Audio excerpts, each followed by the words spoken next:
good night. This is Coffee with the Summerland Kids. It is July 10th, 2024. It's a rare for us here. And currently the weather in Summerland is 80 degrees, and it's a mostly sunny day in Summerland. The low this morning was 60 degrees in Summerland, but now it's 80 in Summerland. That's what you'd expect if you moved for July. Yeah, that's beautiful weather. Yeah. I mean, 80 degrees as a high. You probably only get a couple hours worth of that before it starts cooling down in the afternoon. Yeah, it did mention at 82, like it was like shifting a little bit. And that reminds me of, I believe yesterday in 1982, I think it might be the 40-year anniversary or something. So anyways. 1982. Now, Trump. We were still in grammar school in 82? 1982. Yeah, we were still in elementary because I was 12 years old. I turned 12 that summer, perhaps still in, that was our sixth grade year. I believe that, I think so, because I was 11 in 81, math, but right around that time, let's just say we were perhaps still there, because 84 was, I was in junior high. I'm pretty sure. So, yeah, it's when someone mentioned they had on at the, I think Rusty's Pizza, the game, you know, back in the day. Oh. So, yeah. Really? So if we ever make it to Rusty's Pizza, which is the house I grew up in, well, no, have the Tron video game there? Well, no, that was in Carpinteria 3, probably, or 84. By the time they made the video game and installed it, it was a pizza location, which is still there. And from what I remember, because that place you walked in and the kitchen was on the right, along can envision it, and you walked up to the cash register person behind and put your order in. Bar. I don't know if you remember any of that stuff, but you know, that was a cool spot, Rusty's in Carpinteria. Yeah. Yeah, now Tron's actually a really super.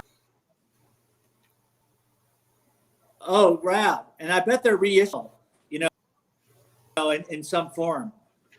So that's cool. Yeah. Am I skipping okay? Am I doing okay on my audio and stuff? We're skipping a little bit. I guess that's to be expected in the afternoon. I don't know. Yeah. I could walk us outside. It could be better, maybe. Should I try that? If it's not too hot there, I know that you can see from the brightness coming through the door. It's 109 is going to be the high today. It's getting pretty close to that hot hour of the day. No, for sure. I've just been here working on the grandpa stuff, imagings, and spoke with a good friend this morning about the project and because I've been checking in with friends about my sort of data entry stuff, and says, yeah, let me I'll go outside for you. I'll try to get a better connection. I'll take you on, see if I can find my keys. All right, yeah. Here they are. Yeah.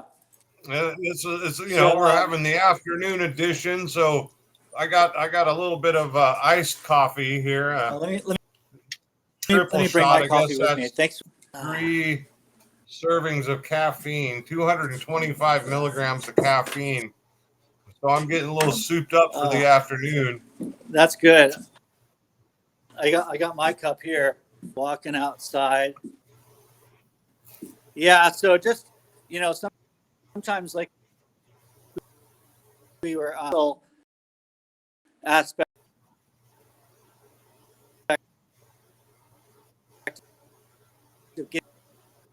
through projects and just sitting down and being present. It's not always the easiest thing to do.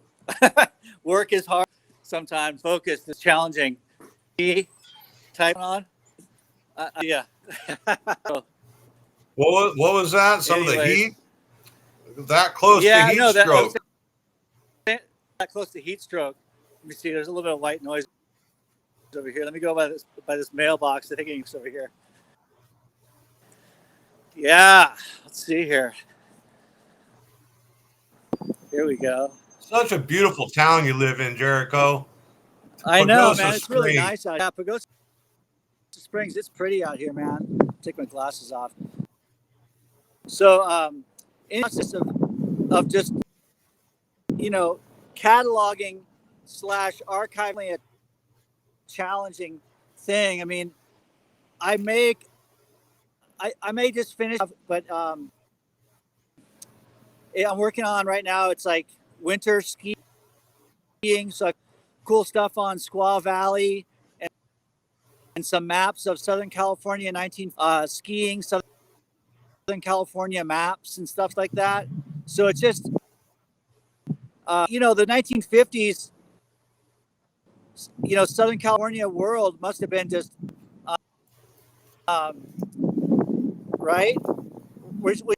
Oh gosh, I can remember in the 70s and early 80s going down to the Southern California, visiting my grandmother in Burbank and North Hollywood, and just going back recently, just amazing how much it's grown. I mean, you think, a city's a city, but no, there was a lot more open space back in the day for sure.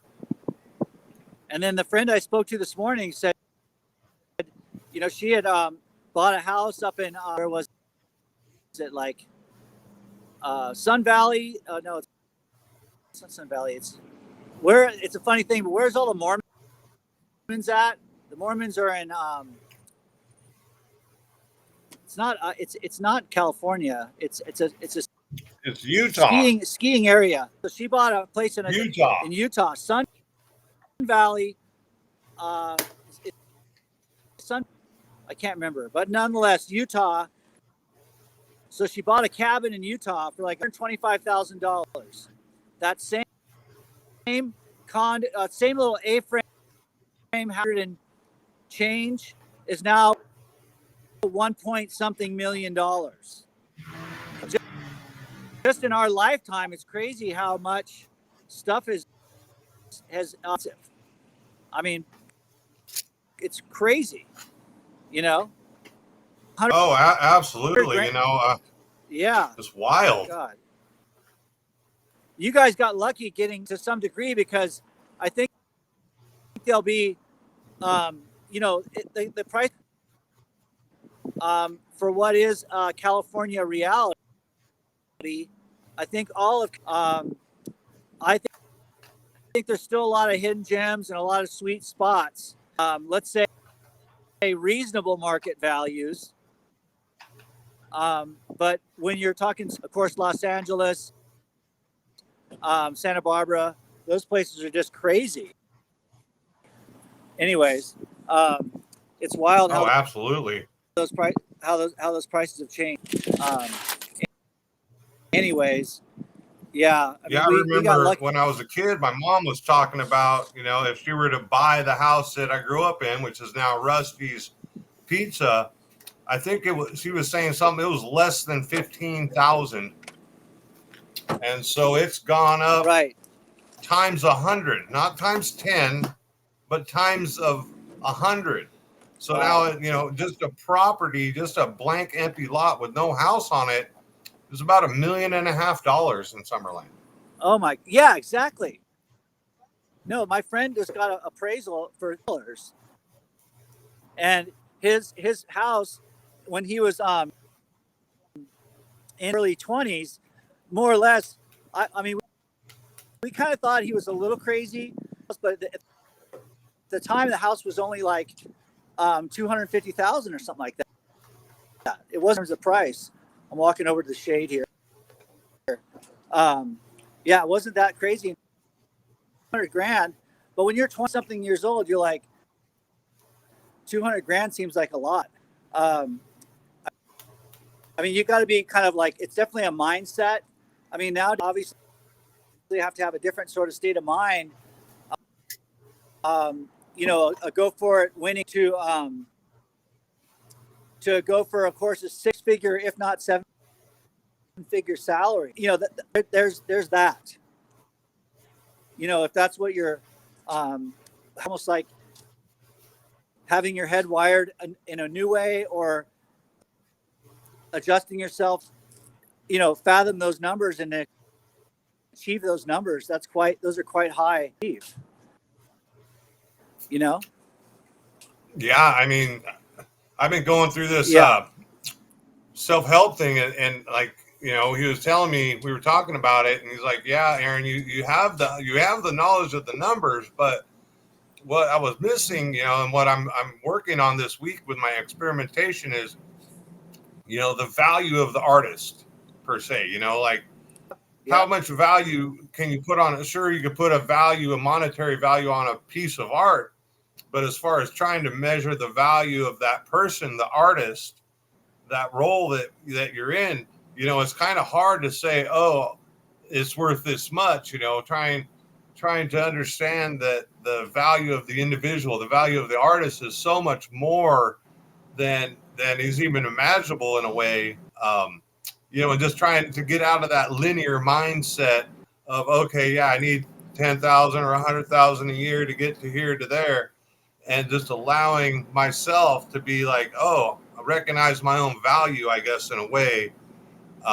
It was kind of had some breakthroughs. I think I might do a live stream later, just kind of break it down. But, you know, I was thinking about it, and just, you know, just having you around and being able to talk to you, and even if we're just talking about the same stuff every day, it's like there's such a huge value for me, at least, you know, to have you here on the other end of the phone call, on the other end of the live stream. I just wanted to let you know that, bro, that like, yeah, thanks. No, for sure. It's no joke. I mean, we're putting in the time, and important.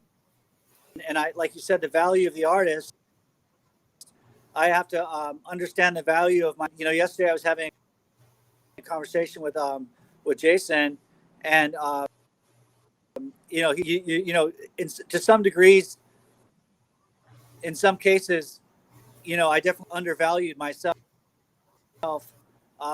Like that artist Rodriguez, searching for Sugar Man, essentially was working and doing demolition. So hard labor, you know, demolition, instead of being the music was, and his music was recognized over, I think, in New Zealand, mostly and he was just as popular as Elvis or the Beatles over there, because it was like almost like a closed loop of mixtapes. People used to make tapes and off of records, and then that tape would get spread around, and everyone was imagining who this person was. But it wasn't until later in life that he actually got his efforts, and so he did have a later in life. He actually got recognized for his work. So to be a living artist, and be recognized in your own time for the work you're doing, and that's another whole thing, because it's not always easy to get the recognition, because place and time where there's not people that recognize you or something. It's weird, you know, that happens. I feel a lot to artists who sorry about the background noise. It may not be the right timing, because in Los Angeles myself, the people that I had good fortune to be, there was a few people that had the power to include me into the show, put me on the main stage, put me where I needed, because they felt that my work held that kind of weight, and they liked what I was doing,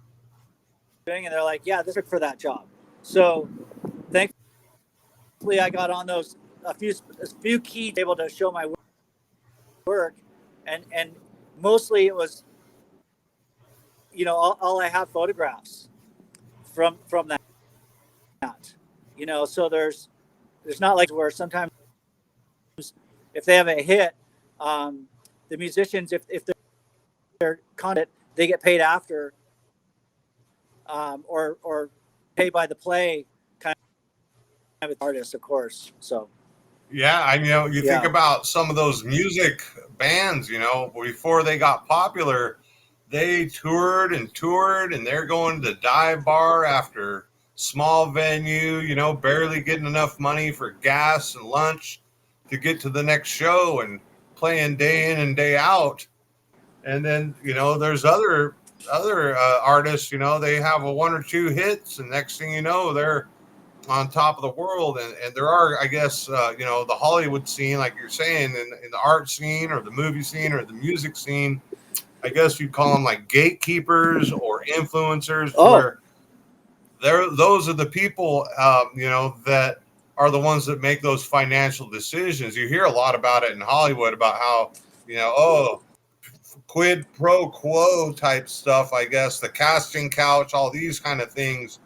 And, how much of yourself do you end up selling? How much of this true value, this unlimited, true value of the person are you selling off for that fame? And I think that's was a big part of it. I think that the world is changing now, especially with like media, social media, YouTube, all these things where, people can get recognized. I see a lot of independent musicians that I'm just like fascinated with and follow, and they have millions of likes and followers and stuff. And it's just them sitting in their studio or their garage, showing what they got.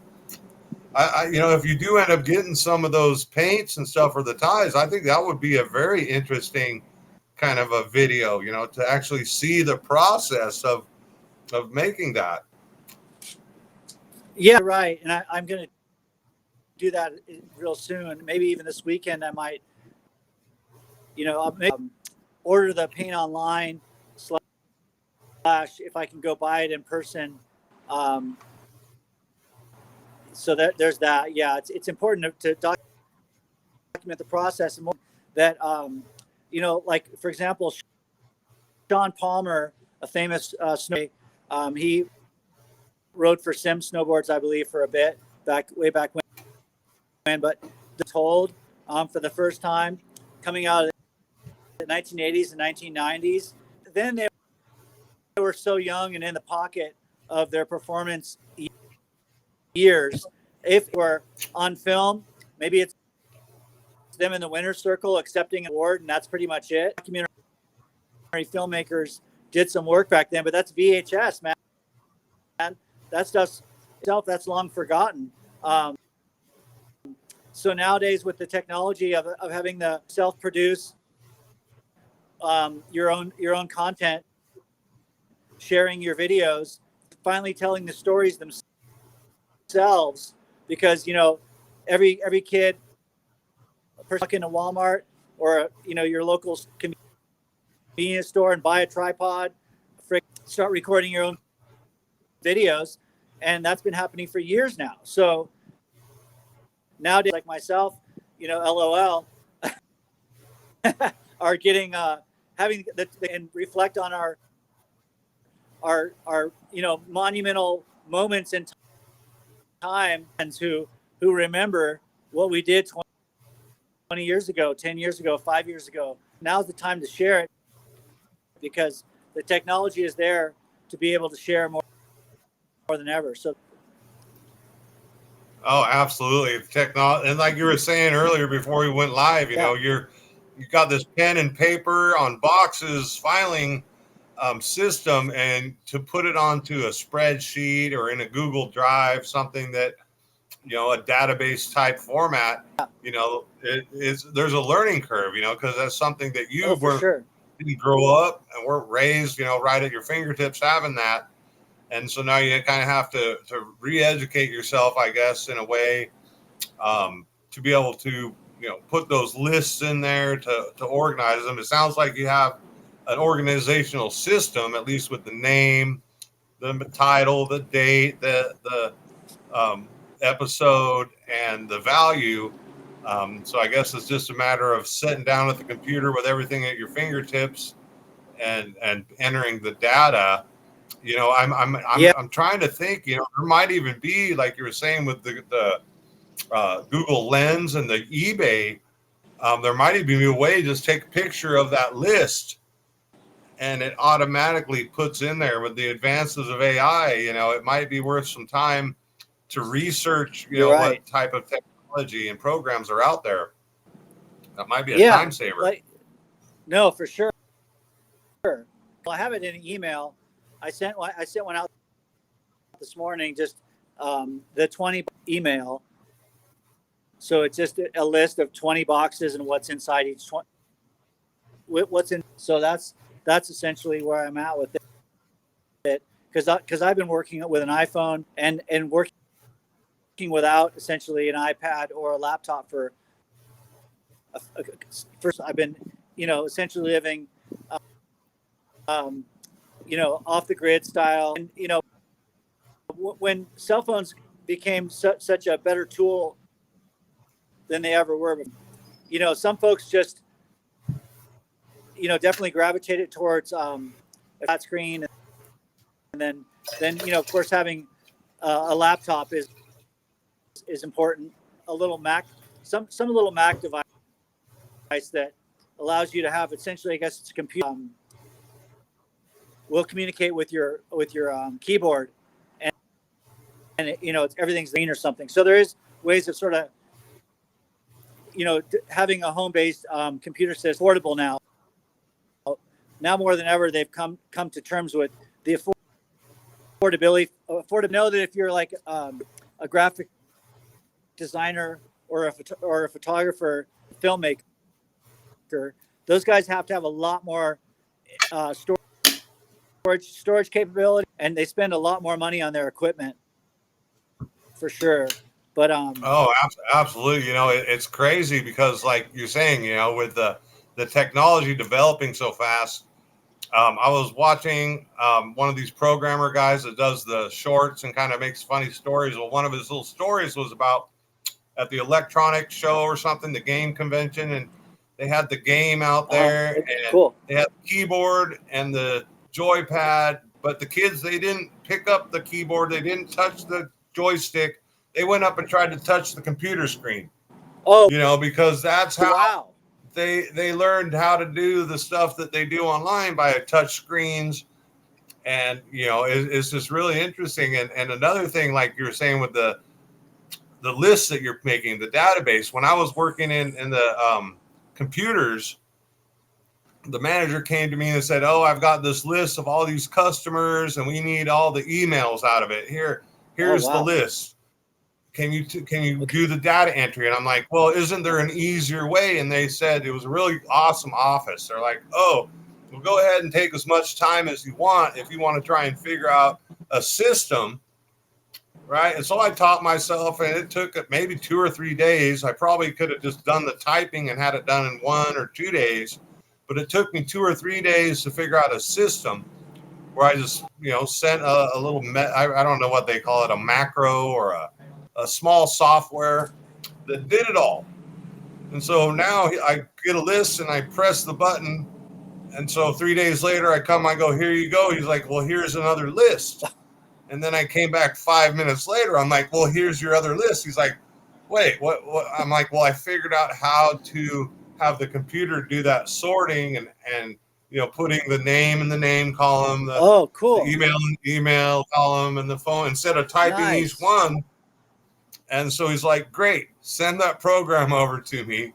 And so I sent him the program over to me, and I guess I earned some brownie points in there. But for sure, you figured that out, bro. Yeah, that's amazing. Well, they gave me all the time in the world to do it. Right. Well, that's good. Yeah, no, you did, because the manual entry is the challenging point. Because I would say it's awesome that, and I guess in theory, now that you say that, essentially, if you go item by item and use Google, or I should photo option, to take a picture of the item, and then it pulls up the like item. And if it's highlight copy pastable, you could cheat a little of actually typing, because you're just highlighting copy paste to into another line item area, whatever, wherever that is. Basically. And now here's the tricky part, Jericho. I tried to learn. I tried to figure out what I needed to do. How I ended up doing it was searching on Google and just kind of posing the question, and the answer was there. And I found what I needed already done as far as the program to use. And so, no, there you go. That's amazing. I guess there's different approaches, especially with technology, can make the world a difference. I could have sat there and said, oh, here's the list in 2 days. And then here's another list 2 days. And here's another list 2 days. It would have took me more than a week to do 3 lists. But this way I was able to do it in 3 days. And then any one other list, it was already there. That's amazing. Wow. Yeah, that stuff is vital too for being and putting the word out there. In some cases, email is definitely a powerful tool to communicate with people, especially when you're someone who's like a fan of something specific, and you get an email from that organization that it's like Comic-Con San Diego, and you get an email from Comic-Con San Diego giving you an update, and you're stoked on that. You're like, hell yeah, I want to check this out. But they may be sending that same email out to, 500,000 people at the same time. And that's where like something like Constant Contact or MailChimp comes in to actually take all those emails and be able to email them all out at once. Spam. That's another key thing with email marketing, is the spam aspect. You don't want something, So it's challenging. There's so many details. Right? We're getting close to the end here. I just want to take a quick minute and tell you thank you, and how much I appreciate you sticking around your office and going out into the hot sun, so I could clear up my morning this morning to try and attempt to get my project that I wanted done. So last night I was about to throw in my hat on it. But I had a friend, like you're saying, to reach out and talk to a friend to keep your attitude in check is such a powerful thing, man. And I just want to, thank you, bro, man. for gifting today. No, absolutely. Thank you. And just it's cool just to be, work through the challenges of being a person, and then in my case, working on something where there really isn't a paycheck associated in the now moment, but I'm trying to think outside the box, because I know when you know you're doing the right thing, you know what matters, So it can be hard sometimes with all the distractions of modern world and all the Lamborghinis and beach houses and everything. It can kind of and all the bikini models and all the superstar to say what is really important isn't all that stuff. You can have all the stuff in the world and still be a sad person, but if you're a sad person and you're having a sad situation and you got some real people that you can connect with, it can make the world a difference, Big time. It's like that, just again, that old school, where they went to Summerland Elementary, and now it's like 40 plus years later, and we're like, so it's like even though we're this far away, we're still like bros, and we're still on the elementary school playground, except the playground's a bigger area, and now here we are, man.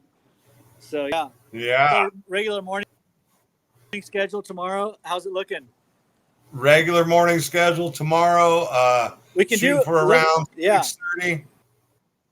Yeah. Okay. Sounds good. Yeah. So that's 7:30. Yeah. 6:30 my time. You seem to always, when I text a little bit before, you're like, "Oh yeah, I'm here at the office already." So totally, I've been trying to make that a schedule. So yeah, sounds good, man. Look forward to tomorrow's. Thank you, everybody, for checking out Coffee with the Summerland Kids, episode 60. Yep. 68. All right, man. Have a great afternoon. We'll talk to you soon. Stay cool. Okay. Thank you. All right. Later.